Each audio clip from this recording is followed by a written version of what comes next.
Welcome to the lecture number 2, Human Capital, Education and Health in Economic Development. First, let me introduce myself. My name is Indra Mughal and I am faculty of Sindhu University campus, Larkana. What I am going to talk about today is investment in human capital. Economic stability is overwhelmingly built and maintained by the potential of its population to adapt, innovate, and perform competitively in the labor market and to be active citizens. One of the requirements for any country to meet this challenge is a healthy, educated next generation of workers. This requires access to education and within schools, the presence of children healthy enough to regularly attend and benefit from the education offered. Healthy children learn better and educated, healthy citizens are better able to work productively, take up new technologies and innovate. Countries can help put their citizens on the path to academic success by providing simple and cost effective interventions that improve the human capital potential. The full summation of acquired skills, knowledge, and abilities as children of today transition to adulthood by 2030. Improved, improved human capital will propel prosperity and competitiveness at the individual and national levels. Human capital is the foundation to successfully entering into and competing in a rapidly developing economy. The World Bank World Development Report on the changing nature of work warns that without investments in human capital, individuals and countries may be in danger of being excluded from future prosperity, thus limiting individuals and countries from achieving self-reliance. Investing in health and education of population pay dividends. Strategic investments towards both education and health translates to greater earning potential at the individual level and when aggregated to the national level, better positions a national economy to compete globally. As we know, technology reshapes the nature of work. Countries must ensure their population has the foundational skills to adapt to developing workforce as well as outlets to apply their talents. Investment in human capital can continue throughout life, from child survival to early child development through school age and into adulthood. I would like to expound on this aspect. Health and education are two sides of the same coin. Young children require proper nutrition for optimal brain development, and school age children and adolescents need to be healthy enough to attend school and learn while there. In low and middle income countries, an estimated 200 to 500 million years of schools are lost annually due to ill health.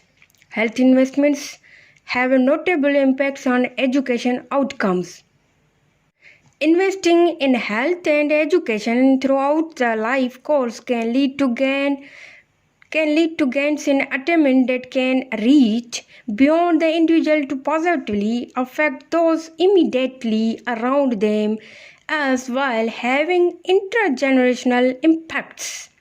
Health and nutrition interventions can level the playing field for maximizing learning opportunities. Education holds the potential for making the individual receiving it and others they interact with better off. Specifically, a more educated society may lead to higher rates of innovation, invention, and productivity at the same time. This effect is compounded by the fact that an educated society is more likely to uptake new technologies, including new health interventions. Presentation is divided into 6 parts. I discussed about the central roles of education and health in previous lecture 1. So, in this lecture, I will talk about investing in education and health, the human capital approach. Then, I will look at the child labor. Next, the gender gap. Next, the gender gap, discrimination in education and health, and education systems and development. Finally, policies for health, education, and income generation. Let me begin by explaining why investing in education and health, the human capital approach. What is the human capital? Why human capital term used in education and health? Human capital productive investments embodied in human persons, including skills, abilities, ideals, health, and locations, often resulting from expenditures on education, on the job training programs, and medical care. Human capital is the term used for education, health, and other human capacities that can raise productivity when increased. After an initial investment is made, a stream of higher future income can be generated from both expansion of education and improvements in health. Health and education also contribute directly to well-being. Here we take an example.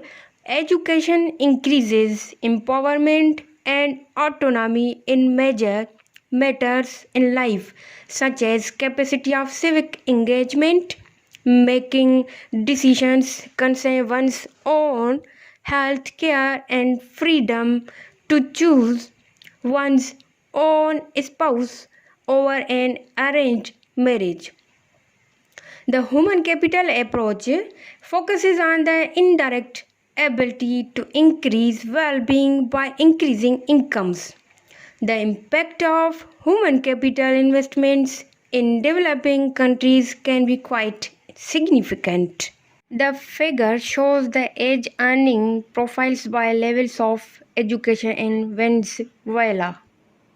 The chart shows how incomes vary over life cycle for people with various levels of education. Note that those with higher levels of education start full-time work at a later age, but as is shown, their income quickly outpaces those who started working earlier. But such future income gains from education must be compared with the total costs incurred to understand the value of human capital as an investment. Education costs include any direct tuition or other expenditure specifically related to education, such as books and required school uniforms, and indirect costs, primarily income foregone because the student could not work while in school. Figure provides a typical schematic representation of the trade-off involved in the decision to continue in school. It is assumed that the individual works from the time he or she finishes school until he or she is unable to work, retires, or dies. This is taken to be 66 years. Primary graduates are assumed to begin work at age 13 and secondary graduates at age 17. For an individual in a developing country deciding whether to go on from primary to secondary education, 4 years of income are foregone. This is the indirect cost as labeled in the diagram. The child may work part-time, a possibility ignored here. for simplicity, but if so, only part of the indirect cost area applies. There is also a direct cost such as fees, school uniforms, schools, and other expenditures that would not have been made if the individual had left school at the end of the primary grades. Over the rest of the person's life, he or she make more money each year than would have been earned with only a primary education. This differential is labeled benefits in the diagram. The rate of return will be higher whenever the discount rate is lower. The direct or indirect costs are lower or the benefits are higher. Child labor. Child labor is a widespread phenomenon. First, I define here child labor when children work under age 14. Their labor time at minimum disrupts their schooling and prevents them from attending school. The health suffers, poverty elevates, and abusive working conditions become common. More than half of all child laborers live in Asia and Pacific, but sub-Saharan Africa has the highest rate of child labor. Nevertheless, it's obvious that an immediate ban on child labor will make them better off. Work provides them with funds for better schooling, health care, and nutrition. Multiple equilibria is a model which shows how ban on child labor can help this issue, whereby banning child labor would prove beneficial. Functions of the child labor multiple equilibria model. Luxury axiom: a household with sufficiently high income would not send its children to work. Substitution axiom: adult and child labor are substitutes, perfect substitutes in this model, in which the quantity of output by a child is a given fraction of that of an adult, as given in the formula. We discuss the figure. Child labor is a bad equilibrium. Let's assume all adults work regardless of wage, which gives us a perfectly inelastic vertical adult labor supply curve. A apostrophe. High inelastic supply, poor children and families.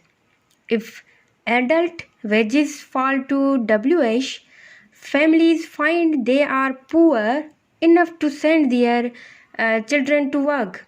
As it continues to fall, more families realize this and labor supply expands along the S-shaped curve until the wage of WL is reached, where all children are working. Here we are on T apostrophe aggregate labor supply of all adults and children.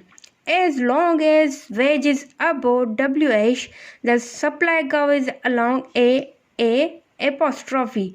If wage is below WH, the supply curve along T apostrophe, and in between it follows S-shaped curve. Considering labor demand curve DL, if demand is inelastic enough to cut A apostrophe above WH and also cut T apostrophe below WL, then there will be two stable equilibria labeled E1 and E2. E2 bad equilibria. An effective ban on child labor will move it towards E1. Moreover, once the economy had moved to a new equilibrium, child labor ban would be self-enforcing. If poor families and nobody sent their child to work, they would be better off. But this is not feasible. Also, employers may use political pressure to prevent enactment of child labor since they would have to pay higher wages. Because the other approaches to child labor policy. The first is emphasize strategies to get more children to school. Second is the recognize child labor as an expression of poverty rather than directly addressing labor.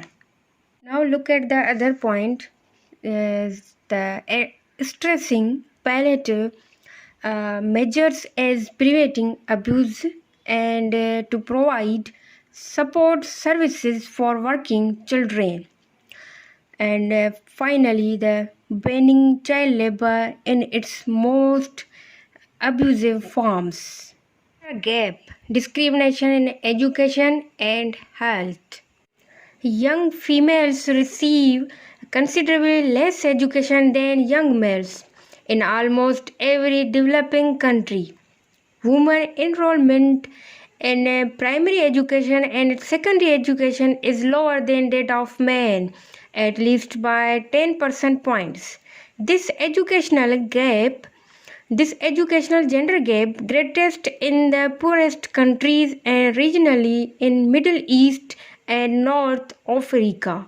For all developing countries taken together, female literacy rate is 29% lower than male rate. Mean years of women in school is 45% lower than males. Female enrollment rates in primary, secondary and post-secondary schools is 9%, 28% and 49% lower than male rates. Although progress has been made, a substantial gender gap persists. Educational discrimination against women hinders economic development in addition to reinforcing social inequality. Girls also face discrimination in healthcare in many developing countries. In South Asia, for example, studies shows that families are far more likely to take an ill boy than an ill girl to a health center. Women are often denied reproductive rights, whether legally or illegally. Broadly, the health spending on men is often substantially higher than that on women. And in many countries such as Nigeria, healthcare decisions affecting wives are often made by their husbands. Youth literacy rate 2008. While youth literacy is now much higher than it was as recently as 1990, figure shows that in most regions girls still lag behind boys. Large majorities of illiterate people and those who have been unable to attend school around the developing world are female. The educational gender gap is especially great in the least developed countries in Africa, where female literacy rate can be less than half that of men in countries such as Niger, Mali, and Guinea. The gap is also relatively large in South Asia. In India, the adult female literacy rate is just 47.8%, which is just 65% of the male rate.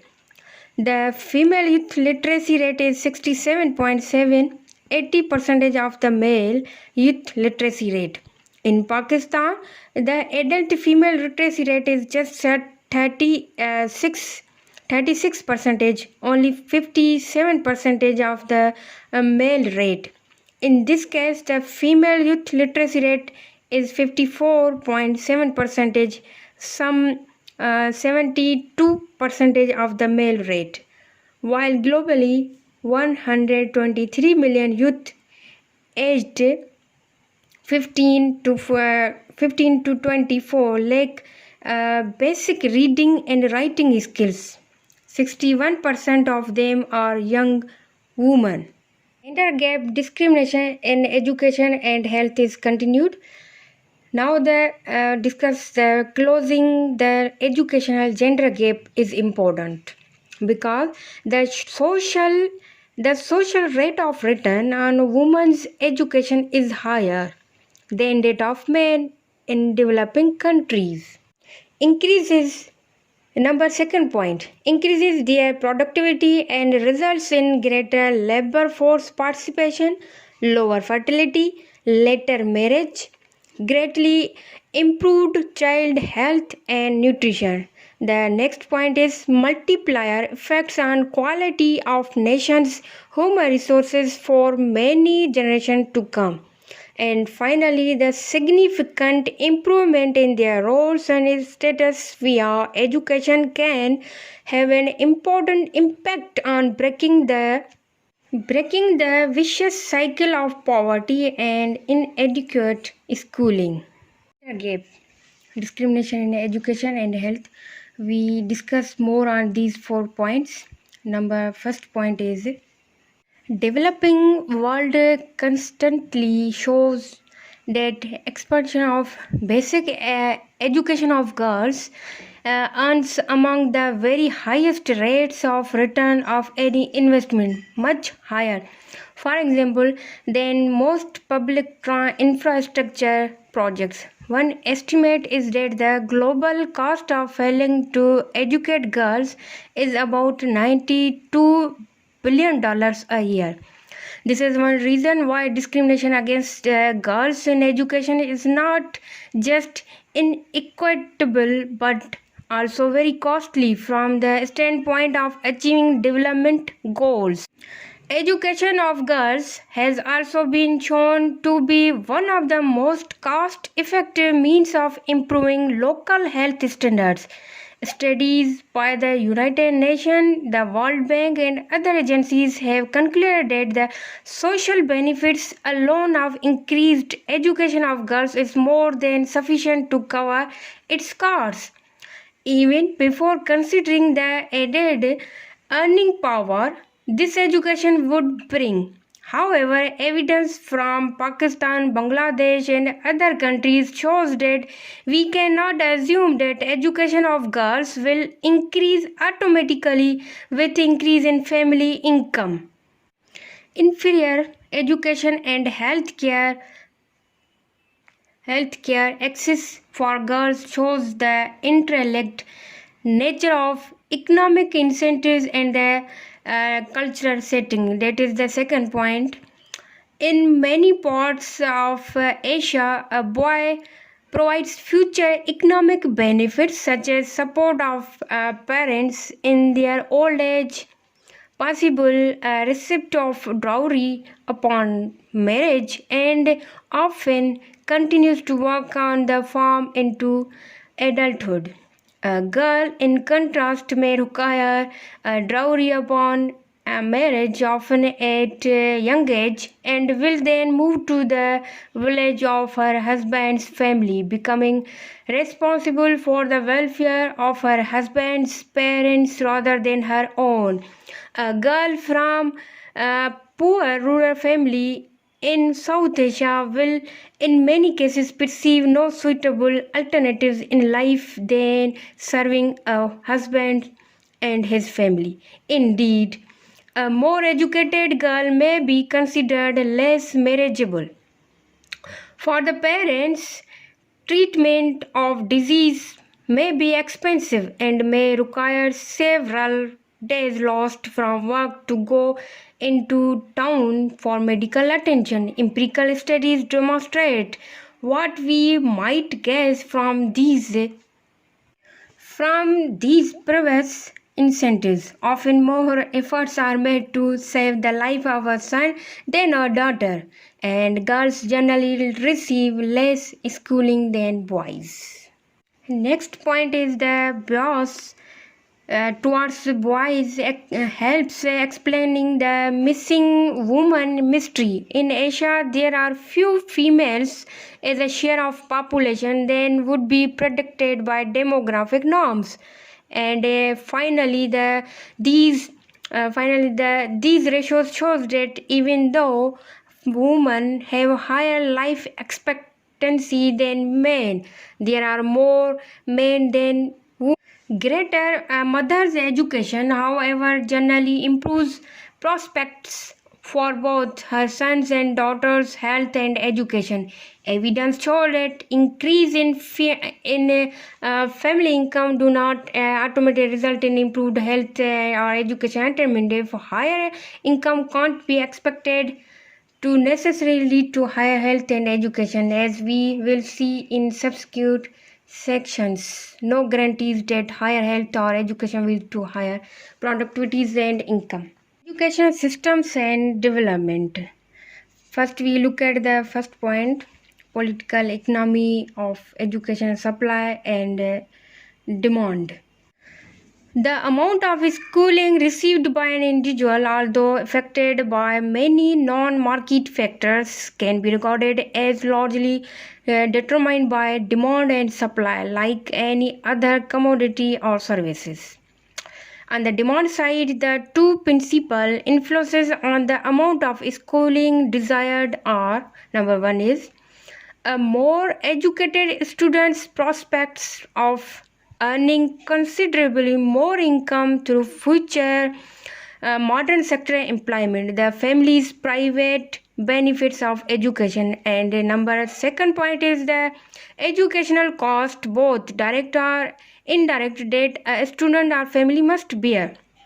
The amount of education demanded is thus in reality a derived demand for high wage employment opportunities in the modern sector. This is because access to such jobs is largely determined by an individual's education.